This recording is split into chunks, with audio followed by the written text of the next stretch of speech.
ही सालाची मुगाची डाळ आहे। मी काल रात्रीच भिजत घातली होती सकाळच्या टिफिनसाठी। ॲक्च्युली रात्रभर मी केव्हाच नाही भिजत घालत, 2-3 तासामध्येच मुगाची डाळ होऊन जाते। पण रात्री 11-11:30 वाजता अनुष्काची डिमांड होती की मला उद्या मुगाचा डोसाच हवा आहे।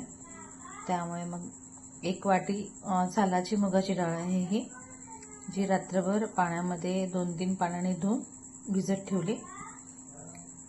आता आपण याचा डोसा बनवूया। आता मी मिक्सरच्या पॉटमध्ये 2 हिरव्या मिरच्या, कारण की खूप तिखट नाही करणार आहे, अनुष्काला खूप तिखट नाही आवडत, थोडंसं आलं,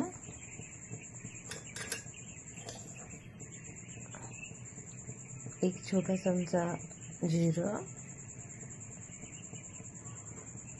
अर्धा चमचा हळद आणि याला बाइंडिंगसाठी आपण आता थोडंसं याच्यामध्ये बेसन घालूया। आता मी सगळं मीठ घालते याच्यामध्ये आणि मिक्सरमधनं काढते। आता नेक्स्ट स्टेप आपण परत बघूया।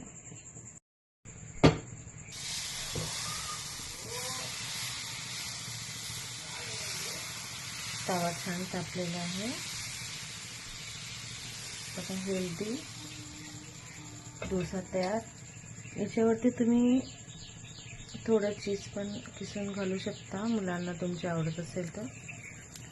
अनुष्काला दुग्धजन्य पदार्थ खूप नाही आवडत, त्यामुळे मी नाही टाकत।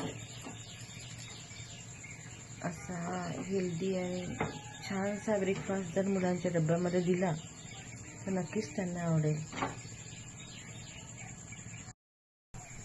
आपला छानसा डोसा आता तयार झालेला आहे।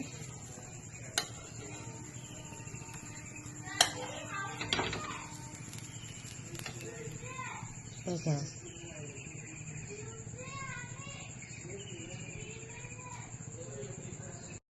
एवढ्या सकाळच्या घाई गडबडीत एका हाताने डोसा बनवत, एका हाताने कॅमेरा पकडत, आणि प्रत्येक आईला असं वाटतं की मुलाच्या आवडीचे झालं पाहिजे, त्यांना हेल्दी पण मिळालं पाहिजे। असा हा एक छोटासा केलेला प्रयत्न आहे।